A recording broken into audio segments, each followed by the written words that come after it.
सुरक्षित भारत आने के लिए परिजनों ने करवाया सुंदरकांड। श्योपुर में पीजी कॉलेज के प्रिंसिपल एसडी राठौर ने किया पूजन।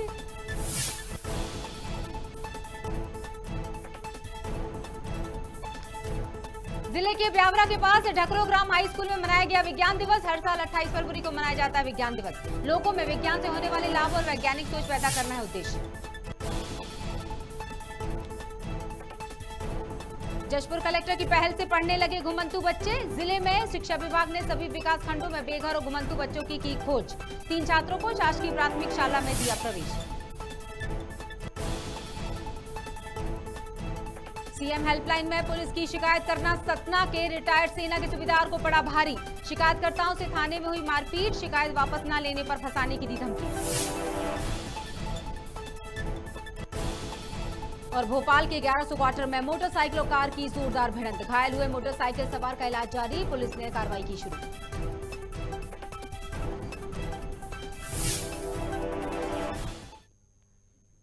नमस्कार, आप देख रहे हैं खबर भारत। मैं हूं आपके साथ क्रांति प्रिया। बढ़ते हैं खबरों पर विस्तार से। यूक्रेन से छात्र सुरक्षित अपने घर आए, इसके लिए परिजनों ने सुंदरकांड का आयोजन किया। बता दें कि पीजी कॉलेज के प्रिंसिपल एसडी राठौर ने बच्चे की सलामती और सुरक्षित घर लौटने की मन्नत मांगते हुए सुंदरकांड का आयोजन करवाया। बता दें कि एमबीबीएस की पढ़ाई करने यूक्रेन गए छात्र गोविंद राठौर खारक्यू बंकर्स में सुरक्षा में है।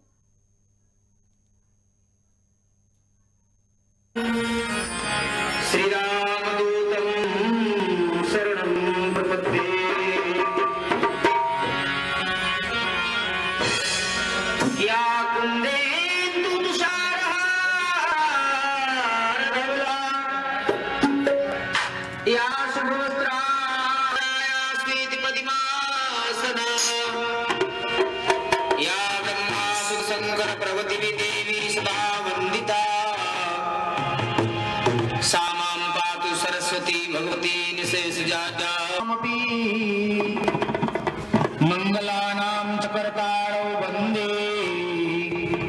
वाणी विनायको। उन लोगों ने पहले हमें बोला था कि ईस्ट यूक्रेन वाले कहीं भी कोई मूव नहीं करेंगे, पर अब हमें बोल रहे हैं कि आप लोग वेस्ट बॉर्डर पे आओ, जो कि यहाँ से 1200 किलोमीटर दूर है और यहाँ पर कंटिन्यूअस बम्बार्डिंग चालू रहती है। तो वेस्ट यूक्रेन में जाना बिल्कुल नामुमकिन है। 4 दिन से हम लोग, मैं और मेरे साथी, इस बंकर में बम्बार्डिंग के बीच में सरवाइव कर रहे हैं और एम्बेसी की तरफ से कोई कांटेक्ट नहीं है, कोई हेल्प नहीं है। देश के जो छात्र और छात्राएं हैं उनकी सलामती के लिए वो सकुशल घर आ जाएं, उसमें हमारे श्योपुर से भी 2-3 लड़के वहाँ पे हैं। आज यहाँ पे मोहल्ले के लोगों द्वारा उनकी सलामती के लिए सुंदरकांड का पाठ का आयोजन किया गया है। और हम भारत सरकार से कहना चाहते हैं कि इस समय बहुत आवश्यकता है कि उन दुखी छात्रों को वापस भारत लाने की जिम्मेदारी हमारी सरकार की है और हमें विश्वास है कि हमारी सरकार उसके लिए सक्षम है।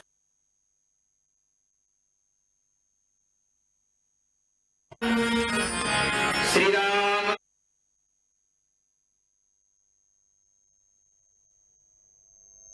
अभी हम छात्र का वीडियो देख पा रहे थे। ये वीडियो भेजा है छात्र ने अपने परिजनों को, और जिस तरह से ये बात वो कह रहे हैं कि बमबारी लगातार चालू है, यूक्रेन का माहौल अभी भी बिगड़ा हुआ है, छात्र अभी भी दहशत में है, ये कहना है गोविंद का। गोविंद ने बताया कि किस तरह से 4 दिनों से वे बंकर में बंद हैं। एमबीसी की तरफ से कोई उनको मदद नहीं मिल पा रही है। तो वहीं परिजनों की बात माने तो वे भारत सरकार से अपील कर रहे हैं कि जितनी जल्दी हो सके सरकार उन्हें वापस लेकर आए। हालांकि सरकार पर उन्होंने विश्वास भी जताया।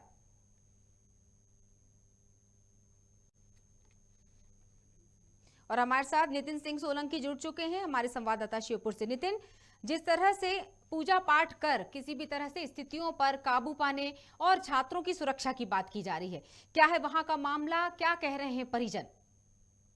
जी, मैं आपको बताना चाहूंगा, हम लगातार खबर भारत न्यूज के माध्यम से उनके बेटे पर बिल्कुल उनका हालचाल पूछ रहे हैं। कल उनके पिताश्री का फोन हमारे पास पहुंचा कि हम लोग एक अपने बेटे की सही सलामती के साथ साथ वो जितने ही भारतीय छात्र वहां पर फंसे हुए हैं उनकी सलामती के लिए यहाँ पर एक सुंदरकांड का पाठ कर रहे हैं, भगवान की पूजा अर्चना कर रहे हैं, पूरी कॉलोनी वाले उनके लिए दुआ कर रहे हैं और साथ ही वो भारत सरकार से अनुरोध कर रहे हैं। उन्होंने खबर भारत के माध्यम से भारत सरकार से अनुरोध भी किया है कि जल्द से जल्द हमारे बच्चों को भारत लाया जाए। बिल्कुल, जिस तरह से छात्र की अगर बात माने, छात्र की आखिरी बार बातचीत कब हुई थी, तो उसने वीडियो वायरल किया है, अपने पिता के पास शायद भेजा, परिजन के पास भेजा है वो वीडियो, लेकिन क्या बात हो पाई है फोन पर अपने माता पिता से गोविंद की? जी बिल्कुल, मैंने जब उनके पिताजी से बात की तो उनके पिताजी ने हमको बताया कल शाम को उनकी बात हुई थी और मैंने खुद ने उनसे बात की है। उनके बच्चे को फोन लगाकर मैंने बाय फोन उनसे बात भी की है और फोन लगाकर उनके हालचाल को मैंने जानने की कोशिश की है। उन्होंने मुझे बताया कि यहाँ पर स्थिति काफी बुरी बनी हुई है, हम लोग निकल नहीं पा रहे हैं, हमारे पास इंडियन एजेंसी के द्वारा कोई मदद नहीं मिल पा रही है, क्योंकि जिस जगह खार्किव के अंदर वो जहाँ बैंकर्स में वो शरण लेके बैठे हैं, वहां से बॉर्डर्स की हम लोग बात करें, चाहे पोलैंड की बात करें, चाहे हम और अन्य बॉर्डर्स की हम लोग बात करें, तो वहां से 1200 किलोमीटर की दूरी पर है। अब वो छात्र वहां से जाएं तो जाएं कैसे? जब मैंने उनसे बातचीत की, वहां का हालचाल जाना, तो उन्होंने कहा कि हम लोग जैसे ही बाहर निकलने की कोशिश करें तो कहीं ना कहीं सामने दोनों देशों की सेनाएं फायरिंग करती नजर आती हैं। इस वजह से उनका डर वहां पर बना हुआ रहता है। तो मैंने एक रिक्वेस्ट की उनसे, रिक्वेस्ट करने के माध्यम से उन्होंने एक वीडियो बना करके मुझे पर्सनली भेजा और सबसे पहले यह वीडियो खबर भारत के माध्यम से हम तक पहुंचा है और वहां तक उन्होंने पूरी जानकारी मुझे दी है।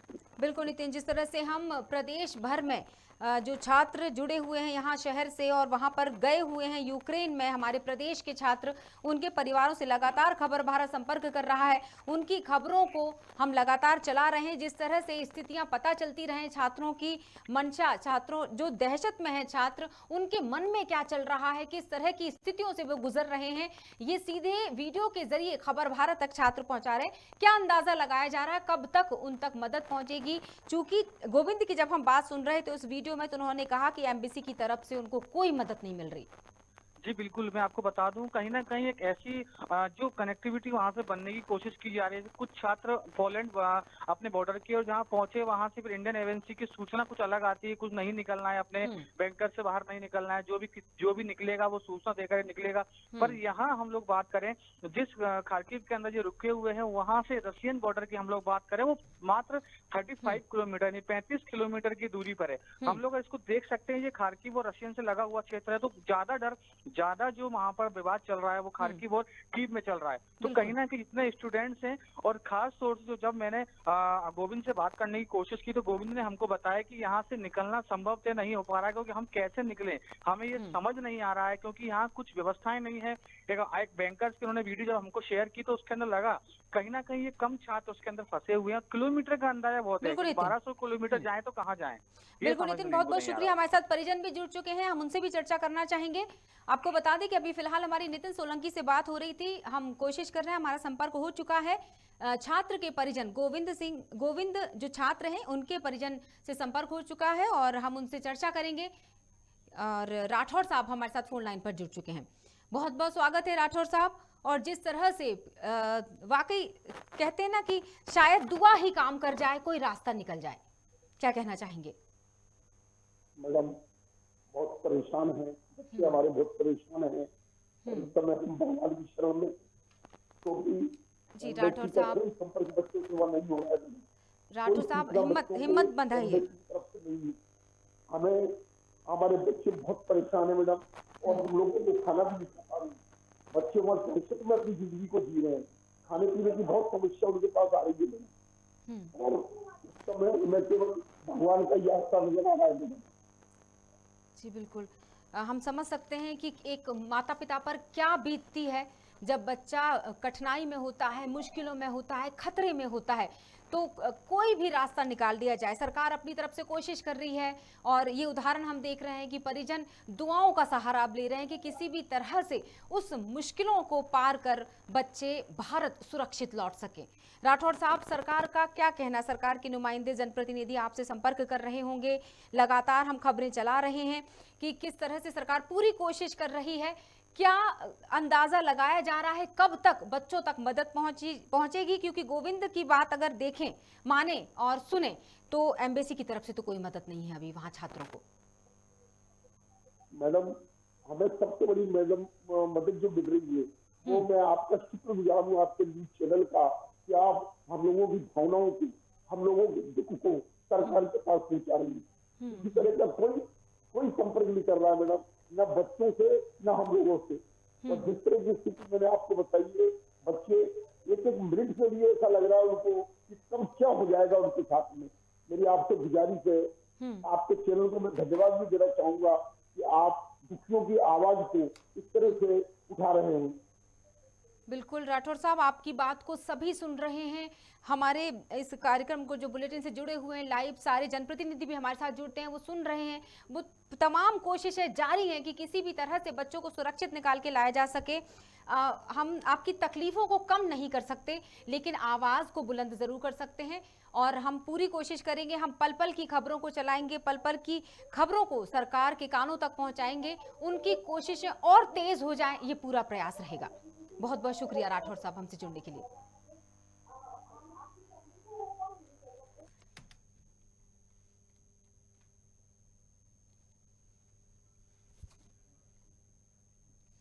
विज्ञान से होने वाले लाभों के प्रति समाज में जागरूकता लाने और वैज्ञानिक सोच पैदा करने के उद्देश्य से हर साल 28 फरवरी को विज्ञान दिवस मनाया जाता है। इसी कड़ी में मध्य प्रदेश राजगढ़ जिले के ब्यावरा के पास ढकरू ग्राम हाई स्कूल में राष्ट्रीय विज्ञान दिवस मनाया गया।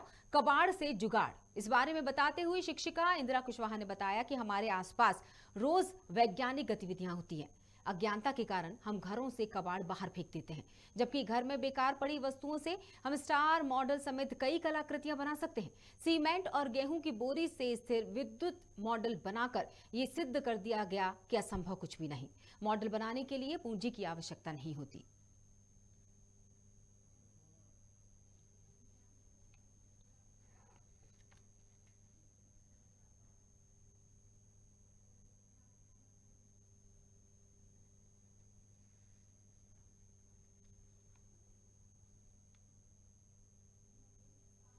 हमारे साथ नरेंद्र साहू जुड़ चुके हैं, हमारे संवाददाता है ब्यावरा से, और हम इस पर चर्चा करेंगे। नरेंद्र, जिस तरह से विज्ञान दिवस पर ये प्रदर्शनी हम देख पा रहे हैं, विजुअल्स हमने देखे, किस तरह से कितनी खूबसूरत कलाकृतियां बनाई हैं, क्या है वहां का तरीका शिक्षिकाओं को इस कबाड़ से जुगाड़ बताने का? जी, मैं आपको बता दूं कि ये ब्यावरा शहर के ग्राम ढकोरा में हाई स्कूल है, वहाँ पे इंदिरा कुशवाहा शिक्षिका है। उन्होंने बताया कि जो घर में जो कबाड़ सामान पड़े रहते हैं, विज्ञान दिवस से बच्चों को सिखाया कि हम कैसे अपने जो कबाड़ के सामान से अपन जो चीजें हैं बिना पूंजी से अपन लागत से वो बना सकते हैं और वो काम आ सकती है अपने लिए भी और दूसरों के लिए भी। वैसी कई प्रकार की उन्होंने कलाओं को बताया गया। क्या क्या चीजें आपने वहां देखी, क्या क्या चीजें शिक्षिका ने बच्चों को बनाना सिखाया? खास आकर्षण का केंद्र क्या था? जी, जैसे गुब्बारे बनते हैं, गुब्बारे बताए, और उन्होंने क्या बोलते हैं पेंटिंग बताई है, और भी कई तरह के उन्होंने कला बताई है कि मतलब जो सीमेंट के कट्टे आते हैं उनसे जो बनते हैं वो बताया। मतलब ऐसी कई प्रकार की उन्होंने कम से कम 50 तरह की कलाओं उन्होंने बच्चों को सिखाई है। बिल्कुल, और हम ये तस्वीरों में स्पष्ट देख पा रहे हैं। आपको बताना चाहेंगे नितिन कि किस तरह से अलग अलग तरीकों से, एक जैसे खराब बोतल से हम वो चक्र बनता हुआ देख पा रहे हैं। यहाँ तक कि हमने देखा कि उन्होंने अगर कोई आकृति तैयार की है तो उस आकृति में खूबसूरत मैसेजेस भी लिखे हुए थे, यानी कि विज्ञान के जो प्रभाव हैं वो भी समझाती नजर आई थी शिक्षिका। बहुत बहुत शुक्रिया हमसे जुड़ने के लिए नितिन जी।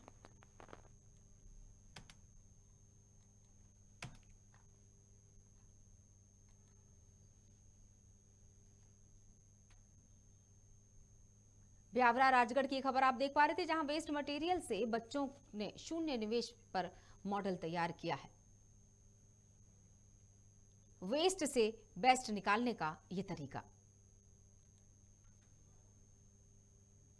जशपुर कलेक्टर रितेश कुमार अग्रवाल की विशेष पहल पर इन दिनों जिले में शिक्षा विभाग के द्वारा सभी विकास खंडों में बेघर और घुमंतु बच्चों की खोज की जा रही है। साथ ही उन्हें स्कूलों में प्रवेश करवाया जा रहा है ताकि कोई भी बच्चा शिक्षा से वंचित न रहे। आपको बता दें कि जशपुर जिले के पत्थल गांव में 3 छात्रों को शासकीय प्राथमिक शाला स्कूल पुरानी बस्ती में प्रवेश दिया गया। साथ ही बच्चों के माता पिता को भी बच्चों को नियमित स्कूल भेजने के लिए प्रेरित किया गया।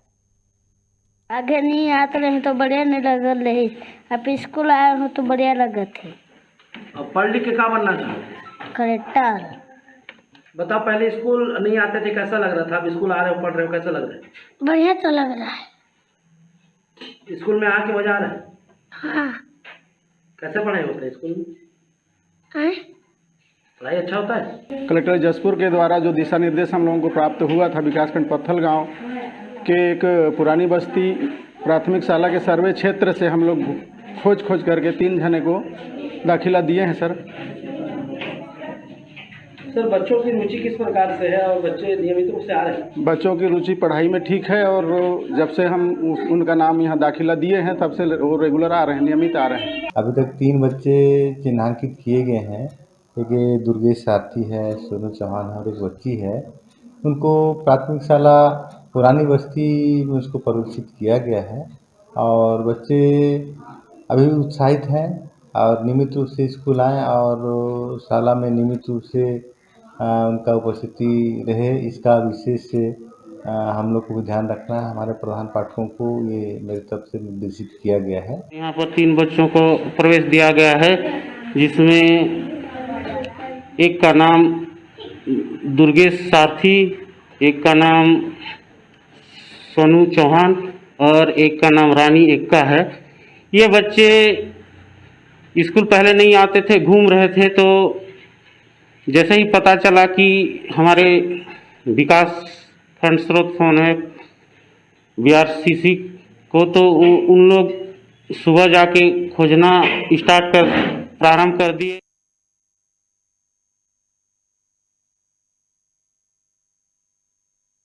जहां बच्चों घुमंतु बच्चों जो हैं उसमें से 3 छात्रों को यानी 3 घुमंतु बच्चों को छात्र बना लिया गया है। प्राथमिक शाला में प्रवेश मिल चुका है और इसके समानांतर माता पिता यानी अभिभावकों को भी समझाइश दी कि अब इन बच्चों को शिक्षा से वंचित ना करें। अगर स्कूल में प्रवेश मिल गया है तो बच्चे नियमित आते रहें, ये कोशिश माता पिता की रहे। हमारे साथ जुड़ चुके हैं संवाददाता श्रवण महंत। खबर भारत के लिए खास रिपोर्ट श्रवण ने हमें भेजी थी। श्रवण, जिस तरह से घुमंतु बच्चे, वे बच्चे जो शिक्षा से दूर थे, अब कुछ बनने का सपना देख रहे हैं। जैसे कि एक बच्चे ने बताया कि वो कलेक्टर बनना चाहता है। क्या है वहां की पहल? देखिए, जिस तरह से वहाँ के जो कलेक्टर हैं वो घुमंतु जो बच्चे हैं जो कभी स्कूल नहीं जाते और मतलब उसको जो कलेक्टर वहाँ के हैं वो सारे बच्चों को पढ़ाई का मुख्य जो धारा है उसमें जोड़ने का प्रयास करने के लिए वहाँ के जो तमाम घुमंतु बच्चे हैं उनको शिक्षा के लिए स्कूल में दाखिला करवाए हैं। और इसका ये फायदा हो रहा है कि जो बच्चे हैं वो ये कलेक्टर बनना चाहते हैं और तमाम तरह की इस तरह से जो घुमंतु बच्चे हैं उनको खोजा जा रहा है और शाला में प्रवेश कराया जा रहा है। ये जो पूरा जो है इसमें 3 बच्चे हैं जो पत्थल गांव के हैं। ये तीनों बच्चों जो है पुरानी बस्ती के प्राइमरी शाला में इन सभी को प्रवेश दिया गया है और उनके माता पिता को भी ये निर्देश दिए हैं कि वो निरंतर जो है उन अपने बच्चों को स्कूल में भेजें जिससे उनकी पढ़ाई हो सके और एक काबिल इंसान बन सके। बिल्कुल श्रवण, क्योंकि बच्चों को स्कूल में प्रवेश तो जैसे तैसे कलेक्टर की इस मजबूत पहल से संभव हो पाया, लेकिन वो निरंतर जारी रहे ये कोशिश माता पिता को भी करनी होगी। तो माता पिता को किस तरह से समझाइश दी गई है?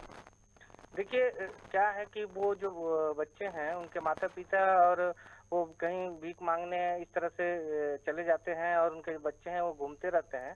जिनको शिक्षा से जोड़ने के लिए जो वहाँ के जो कलेक्टर हैं वो उन बच्चों के परिजनों को समझाएं कि बच्चे को इस तरह से ना छोड़ें और बल्कि स्कूल में निरंतर भेजें और भेजने के बाद जो है उनको घर में आके उनको समझाइश दें कि पढ़ाई लिखाई को लेकर के भी उनको कुछ गाइडलाइन दें इस तरह से। और किसी प्रकार की दिक्कत होता है तो जो क्षेत्र के जो भी नज़दीकी जैसे SDM है ना, या फिर और भी जो जनप्रतिनिधि हैं, चाहे सरपंच हो या सचिव है, उनको उनको कहा गया है कि आप जाकर के उनसे मिल सकते हैं अगर किसी प्रकार का आपको समस्या या दिक्कत हो। लेकिन जो है जिस तरह से इनकी पहल है कलेक्टर की वो बहुत ही सराहनीय है, क्योंकि आज की डेट में देखिए हर बच्चे को जो है सरकार हो या राज्य सरकार हो पढ़ाने के क्षेत्र में आगे कर रहा है और हर मुमकिन कोशिश कर रहा है, चाहे वो पहाड़ी क्षेत्र हो या फिर शहरी क्षेत्र हो। तो इस तरह से जो बच्चे घूमते हैं उनको जो है वो शाला प्रवेश दे करके उनको शिक्षा के स्तर को जोड़ने का प्रयास जो है जसपुर के कलेक्टर कर रहे हैं और बहुत ही अच्छा ये सराहनीय पहल है। जी चलिए, तमाम जानकारी के लिए बहुत बहुत शुक्रिया श्रवण।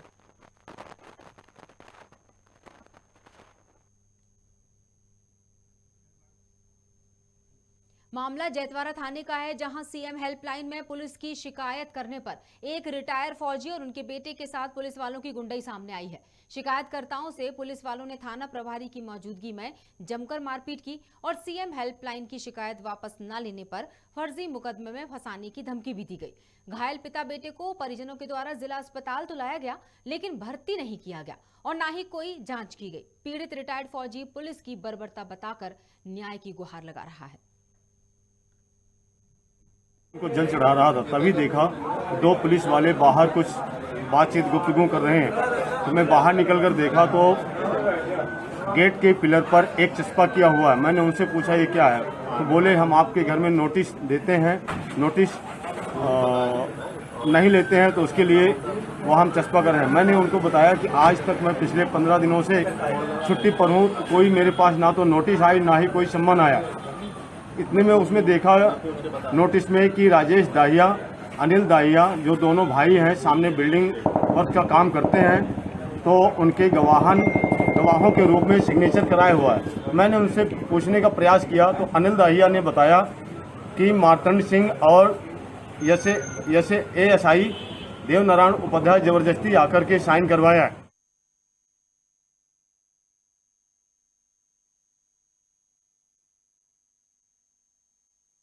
बड़ी खबर इस वक्त हम आपको बता रहे हैं बुलेटिन में। ये खबर रिटायर फौजी से जुड़ी हुई है, जिसमें उसके और उसके साथ मारपीट हुई है और हम चर्चा करते हैं। जितेंद्र प्रताप सिंह संवाददाता हमारे जुड़ चुके हैं। जितेंद्र, सीएम हेल्पलाइन में यानी एक फौजी का जो जनता की सेवा के लिए मौजूद होता है बॉर्डर पर, रिटायर्ड फौजी हालांकि वो, लेकिन जनता की सेवा करने वाले के साथ इस तरह की बर्बरता, सीएम हेल्पलाइन में अपनी बात कहना इतना भारी पड़ गया कि पिता और बेटे को जमकर मार दिया पुलिस ने। जी क्या है पूरा मामला? जी मैम, ये जैतवारा थाने का मामला है। ये नंद किशोर पाठक हैं, रिटायर्ड सूबेदार मेजर पोस्ट से रिटायर्ड हुए हैं फौज से।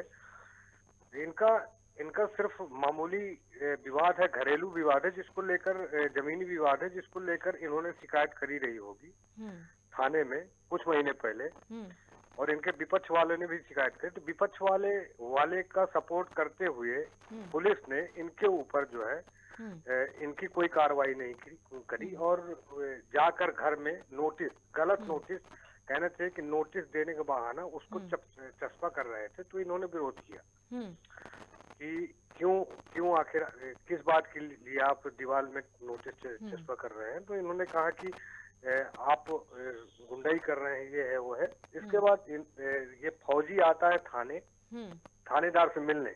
तो चूंकि पूरे थाने की ही मिली भगत थी, जो भी मामला रहा हो लेन देन का, इन लोगों का क्या साठगांठ रही हो आरोपी पक्ष से, तो बेदम पिटाई किए हैं। थाने में हथकड़ी लगाया गया है, लड़के के हथकड़ी बांध के जो है पीटा गया है। फौजी के साथ भी बर्बरता की गई है। तो एक प्रकार से ये पुलिस की कहीं ना कहीं बर्बरता सामने आई है और इस तरह की घटने कहीं ना कहीं जनता के बीच अच्छा संदेश नहीं दे रही पुलिस के प्रति। जी मैम, तो क्या इस खबर के वायरल होते, क्योंकि हमने चलाई इस खबर को, हमने चर्चा भी की थी उनसे और हम फिर फोन जोड़ भी रहे हैं कि हमारी बात हो जाए मेजर साहब से, रिटायर्ड मेजर साहब से, तो जिस तरह से वो गुहार लगा रहे हैं न्याय की, क्या अब सीएम हेल्पलाइन में उनकी बात को सुना जाएगा या वहां से कोई फोन आया इनके पास?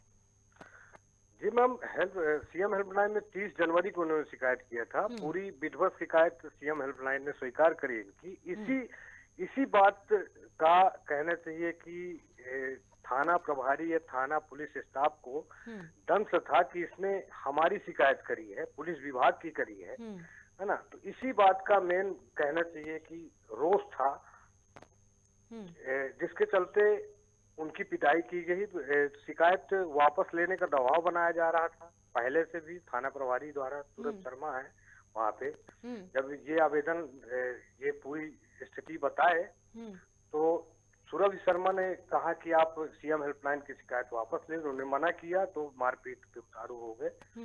और विजुअल बोल रहे हैं, उनके बयान हैं, सब बिल्कुल बता सही। रहे हैं, पूरी स्थितियां स्पष्ट हैं। यहाँ पे अभी उनका बच्चा एडमिट है जिला अस्पताल में आज की डेट में। अभी मेरी बात हुई है थोड़ी देर पहले उनसे, जी, नंद जी। किशोर पाठक जी से, हाँ। रिटायर्ड फौजी हैं। तो उन्होंने अपने बच्चे को एडमिट किया हुआ है जिला अस्पताल में। और ज्ञापन देने की मैंने चर्चा करी तो बोले कि हम ज्ञापन 4 बजे करीब देंगे, थोड़ा स्थितियां जांच वाच मिल जाए, एमएलसी वगैरह मिल जाए। तो अब देखते हैं कि एसपी साहब से क्या न्याय मिलता है इन लोगों को ज्ञापन देने के बाद। जी मैम। बिल्कुल, चलिए तमाम जानकारी की बहुत बहुत शुक्रिया जितेंद्र। जी मैम। सतना से खबर हम आपको बता रहे हैं, हमारे संवाददाता से बात हो रही थी। जिस तरह से जितेंद्र प्रताप सिंह हमारे खबर भारत के संवाददाता हैं सतना से, और वो बता रहे थे कि सीएम हेल्पलाइन में उन्होंने 30 जनवरी को दरअसल शिकायत की थी, और जिसको लेकर नाराजगी पुलिस में देखने को मिली और आखिर रक्षक भक्षक बन गया। मतलब पुलिस वालों ने ही थाना प्रभारी के सामने थाने में ही इतनी बुरी तरह से उनके साथ मारपीट की। ताज़ा अपडेट देते हुए जितेंद्र ने बताया कि बच्चे को एडमिट किया गया है जिला अस्पताल में, और आने वाले समय में मतलब कुछ ही देर में वो ज्ञापन भी देने वाले हैं। हमारे साथ शिवेंद्र जुड़ चुके हैं, फौजी के बेटे हैं वो, फोन लाइन पर, हम उनसे चर्चा करेंगे। बहुत बहुत स्वागत है पाठक जी आपका। नमस्कार। आप तक मेरी आवाज पहुंच रही है? जी पहुंच रही है, परंतु मैं अभी अस्पताल। बहुत बहुत आपका स्वागत है, और मुझे सवाल रखने में बहुत अजीब लग रहा है, लेकिन ये रखना ही पड़ेगा, पूछना पड़ेगा, पूरी जनता जानना चाहती है ऐसा क्या गुनाह हुआ सीएम हेल्पलाइन में, क्या अपनी बात रखना इतना नागवार गुजरा पुलिस वालों को कि उन्होंने इतनी बुरी तरह से आप लोगों को घायल किया? आपकी आवाज में सुन नहीं पाया शिवेंद्र, परंतु अभी आवाज आ रही है आप तक मेरी? जी फिर क्या रही, परंतु आपका सवाल मैं समझ गया हूँ। ऐसा क्या हुआ ऐसा शिवेंद्र? अब आगे अगर इस मारपीट की शिकायत के लिए ज्ञापन देने जा रहे हैं आपके पिता, आप अस्पताल में, सबसे पहले तो हम ये जानना चाहेंगे आपकी स्थिति कैसी है? मेरे को सर पे बहुत बुरी तरीके से मारा है, और मेरे पूरे शरीर में दर्द है, पेट में दांत, मेरे को दीवार से फेंक के हाथ में हथकड़ी बना के बिठा दिया। उसके बाद दांत से मारा, बंदूक से मारने की धमकी दी, और जहाँ तक मुझे लगता है बंदूक का जो बैक साइड है उसे भी मेरे को साथ में काफी अश्लील गालियां दी। सीआई सुरभि शर्मा, वहाँ पे मार्तन सिंह और उपाध्याय और कई सारे स्टाफ वहाँ पे शामिल थे, शिवकांत शुक्ला, इन सब ने बहुत ही बुरा बर्ताव किया मेरे और मेरे पिताजी के साथ, और गुटखा खा के छूटा भी, और अश्लील गालियां दी, मारने की धमकी दी, और 4-5 घंटे हथकड़ी पहन के बिठा के रखा, और कारण कुछ नहीं है, ये हम पे दबाव बना रहे हैं कि हम सीएम हेल्पलाइन 1816 झूठा अपराध पंजीबद्ध के खिलाफ हमने जो कंप्लेन किया है उसको हटाने के लिए। तो ये इन लोगों ने जो जिनके साथ विवाद चल रहा है उनसे मोटी रकम लेकर हमारे पीछे कई महीनों से पड़े हुए हैं, झूठे अपराध से अपराध पंजीबद्ध करना, प्रताड़ित करना, थाने में बुला के बहुत ही बुरी तरीके से प्रताड़ित करना, मेरी सैलरी पूछते हैं। जी बिल्कुल शिवेंद्र, जिन्होंने आपके साथ ये मारपीट की, मैं थाना प्रभारी का नाम जानना चाहूंगी, उन्होंने भी आपके साथ मारपीट की या उनके सामने रहते हुए पुलिस वालों ने आपको मारा? उन्होंने भी किया है, उनके सामने रहते हुए भी पुलिस। नाम बताइए शिवेंद्र, आप नाम बताइए उन थाना प्रभारी का। थाना प्रभारी का नाम है टीआई सुरभि शर्मा, और ASI Matam Singh, ASI DN Devnarayan Upadhyay, HC Shivkant Shukla और मिश्रा करके भी कुछ वहाँ पे सिविल ड्रेस में मौजूद थे, और भुवन सिंह और कई सारा स्टाफ वहाँ पे मौजूद था। मुझे शक्ल से मैं पहचान सकता हूँ, नाम मुझे कईयों का याद नहीं है। बिल्कुल, थाना प्रभारी सुरभि शर्मा है जी, एक महिला। जी महिला है। इन्होंने पिताजी को पकड़ रखा, मुझे लात घुसे मार रहे थे, गालियां दे रहे थे, थूक रहे थे हमारे ऊपर, और पिताजी को कॉलर से पकड़ के रखा था, उनके पेट पे मारा, पीठ पे मारा, मुझे पेट सर पे मारा, दीवार में फेंक के हाथ बना दी जबरदस्ती, मेरा फोन छीन के हटिया। फोन से मैं चूंकि वीडियो रिकॉर्ड कर रहा था सपोर्ट के लिए, तो वो भी हटा दिया और बहुत ही बुरी तरीके से उन्होंने दुर्व्यवहार किया। कारण कुछ नहीं है, बस ये सामने वाली शिवेंद्र पार्टी से। जी बिल्कुल शिवेंद्र, एक बात आपको जरूर बताना चाहेंगे, दर्शक भी हमें सुन रहे हैं इस वक्त, आपको लाइव सुन रहे हैं इस वक्त दर्शक, कि किस तरह से एसपी से जब हमारी टीम ने बात की कि इस मामले पर वो हमसे बात करें, हम उनसे सवाल रखना चाह रहे हैं कुछ, तो एसपी ने कहा कि उनके पास इस मामले की कोई जानकारी नहीं है। क्या एसपी साहब के पास अभी तक इस मामले की कोई जानकारी नहीं मिली उनको? मैडम 181 पे ये एस्केलेट हुआ है, ये लेवल 2 अधिकारी जो कि एसपी महोदय हैं उन तक एस्केलेट हुआ है। और ट्विटर पे भी मैं कंटिन्यूअस इसकी जानकारी पिछले 2 महीने से 181 हर जगह ट्विटर पे मैं दे रहा हूँ। मेरे नहीं, आपके तो आपके ऊपर की गई इस मारपीट की जानकारी एसपी साहब को है या नहीं? महोदय एसपी साहब को ये जानकारी होनी चाहिए। बिल्कुल सही, ये न्यायालय पे गई है बात, तो एसपी महोदय को ये जानकारी मतलब सीधी सी बात है, वो इस मामले पर बात करने से मीडिया से बचना चाह रहे हैं, मीडिया के सामने नहीं आना चाह रहे, क्योंकि हमारे पास सवालों का भंडार है, उनको एक एक सवाल का जवाब देना पड़ेगा, मीडिया को जवाब देना पड़ेगा, जनता को जवाब देना पड़ेगा। इसलिए एसपी साहब ने मना कर दिया कि उनको इस मामले की जानकारी ही नहीं है। जी महोदय, ये अन्याय हो रहा है, इसको रोकना बहुत जरूरी है। थाना प्रभारी सुरभि शर्मा, जिनके सानिध्य में जितने भी लोगों के नाम आपने गिनाए हैं, माखन सिंह, शिव नारायण, शुक्ला, मिश्रा और भी तमाम वो लोग जिनके नाम अभी आप नहीं ले पाए, उन लोगों ने मिलकर आपको और आपके पिता के साथ मारपीट की है। जी आपके पिता ने अपडेट दिया, हमारे संवाददाता ने बताया कि वो ज्ञापन देने वाले हैं जिसमें इन तमाम बातों का जिक्र है। जी मैडम जी, और वो सेना से रिटायर्ड सूबेदार मेजर हैं और यूएन पीस कीपिंग मिशन। बहुत शर्म की बात है शिवेंद्र, हमें मतलब बहुत वाकई शर्मिंदगी का ये मामला है कि वो लोग, एक वो वर्ग जो हमारे लिए अपनी जान जोखिम में डालता है और उनकी जान जोखिम में है, और वो भी एक प्रशासन के अधिकारी। बहुत शर्मिंदगी की बात। शिवेंद्र, मीडिया आपके साथ है, खासतौर से खबर भारत आपके साथ है। हम पूरी कोशिश करेंगे कि एसपी साहब को लाइन में ले सके। आने वाले समय में जब हम इस पर फॉलो अप लेंगे, आपके पिता ज्ञापन देने जाने वाले हैं, हम उनसे उसके बाद चर्चा करेंगे कि ज्ञापन में क्या हुआ, ज्ञापन देने के बाद किस तरह के आश्वासन उनको मिलते हैं, और सुरभि शर्मा जो थाना प्रभारी वहाँ की, उन पर कब तक कार्रवाई की बात की जाती है। बहुत बहुत शुक्रिया शिवेंद्र हमसे जुड़ने के लिए। भोपाल के 1100 क्वार्टर में मोटरसाइकिल और कार की जोरदार भिड़ंत हो गई, जिसमें मोटरसाइकिल सवार युवक गंभीर रूप से घायल हो गया। जानकारी मिलते ही घटनास्थल पर पहुंची पुलिस ने घायल को निजी अस्पताल पहुंचाया और आगे की कार्रवाई शुरू कर दी।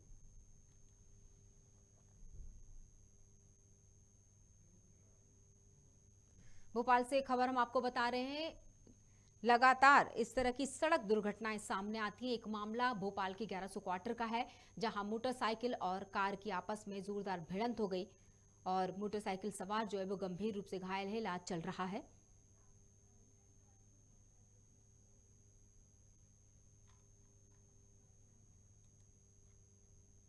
जानकारी मिलते हैं, हालांकि घटनास्थल पर पुलिस पहुंच चुकी थी और घायल को जल्द से जल्द निजी अस्पताल में पहुंचाया गया। हमारे साथ प्रदीप तलरेजा जुड़ चुके हैं, हमारे सीनियर रिपोर्टर हैं खबर भारत के। हम इस मामले पर चर्चा करेंगे उनसे। प्रदीप, जिस तरह से खबर सामने आई है, सड़क दुर्घटनाएं पहली चीज रुकने का बिल्कुल नाम नहीं ले रही हैं। लगातार हम इन खबरों को लगभग हर बुलेटिन में चलाते हैं। क्या कोई ऐसा रास्ता नहीं है कि इन घटनाओं पर लगाम लगाई जा सके? देखिए, बिल्कुल कांटेप्रिय, जिस प्रकार से प्रदेश के अंदर इन दोनों जो है सड़क हादसों की संख्या देखी जा रही है, अमूमन ये हादसे ऐसा नहीं कि सिर्फ एक ही जगह पर हो रहे, लगभग राजधानी भोपाल के साथ साथ पूरे मध्य प्रदेश में ऐसे हादसे देखे जा रहे हैं। हमने कुछ दिन पूर्व ही देखे हैं कि जो देर रात जो एक 4 महिला जो आरक्षक हैं, वो यहाँ पर आ रही थी, अपने घर सिनेमा देख के जा रही थी, पिक्चर देख के लौट रही थी, तब भी एक व्यक्ति के द्वारा एक प्रकार से उन पर गाड़ी चढ़ा दी गई। उस समय भी जो महिला आरक्षक थी वो भी गंभीर रूप से घायल हुई थी। और कल देर रात ही इसी प्रकार का एक हादसा हुआ है, जिसमें कल एक मोटरसाइकिल सवार को भी गंभीर चोटें आई हैं। तो ये जिस प्रकार से हादसे हो रहे हैं, क्योंकि कहीं ना कहीं जो कार सवार चालक है, या तो नशे की हालत में पाए जाते हैं या अति गति के चलते इस प्रकार से हादसे जो है वो लगातार देखे जा रहे हैं। बिल्कुल। और जिस तरह से एक और बात मुझे लगता है कि आप लोगों के बीच में ज्यादा रहते हैं, इस बात के साक्षी आप होंगे कि जब इस तरह की घटनाएं होती है तो अब लोग इतने संवेदनहीन हो चुके हैं कि लोगों की मदद ही नहीं करते। खासतौर से जिसके साथ टक्कर होती है, अगर वो सुरक्षित है तो दूसरे जो घायल हुआ है उसकी मदद करने को तैयार नहीं होते, मदद करने की बजाय वहां से भाग निकलना उचित समझते हैं। इस तरह की संवेदनहीनता लोगों में मदद करने की जो बात कही जाती है वो खत्म करती चली जा रही है इस भावना को। क्या कहेंगे प्रदीप? निश्चित तौर पर जब इस प्रकार की घटनाएं घटती हैं तब इस प्रकार की चीजें हैं वो देखना जायज सी बात होती है कि हर व्यक्ति इस प्रकार के मामले से कहीं ना कहीं दूर देखा जाता है, क्योंकि इससे पहले हमने देखा है कि अगर हम बात करें कुछ साल पहले की, तब ये एक नियम था कि अगर कोई घटना स्थल से किसी घटना जिसके साथ वो घटना घटी अगर उसको लेकर वो हॉस्पिटल पहुंचाता है तो सबसे पहले जांच की सुई कहीं ना कहीं उसके ऊपर घूमती थी। लेकिन अब कुछ सालों के अब जो नया नियम आ गया उसमें जो लोग मदद करते हैं, मदद करने के साथ साथ उन लोगों को हॉस्पिटल तक पहुंचाते हैं तो उन पर किसी प्रकार की कार्रवाई नहीं होती। लेकिन अमूमन लोग आज भी इस बातों से लेकर डरते हैं कि उनके ऊपर किसी प्रकार का मुकदमा या अन्य प्रकार की जो गवाही वगैरह जो चीजें होती है वो कहीं ना कहीं आदमी उससे बचता हुआ भी देखा जाता है। अब ऐसे में सीधे ही जो है लोग जो है डायल 100 की सूचना देते हैं या एम्बुलेंस को बुलाकर उस व्यक्ति को जो है वो हॉस्पिटल पहुंचाने का काम किया जाता है। लेकिन ऐसी जो चीजें हैं वो अमूमन 1% के आसपास ही देखी जाती हैं। अधिकतर आदमी इससे पल्ला झाड़ते हुए ज्यादातर देखे जाते हैं। तो इस प्रकार की जो कार्रवाइयां होती है, जब इस प्रकार की कोई चीजें होती है तो कहीं ना कहीं आदमी इसलिए अपने आप को दूर रखने की कोशिश करता है कि कानूनी झमेलों में पड़ने की बजाय उस जगह से हटना ही वो उचित ज्यादा बेहतर मानता है। जी बिल्कुल, तमाम जानकारी के लिए बहुत बहुत शुक्रिया प्रदीप।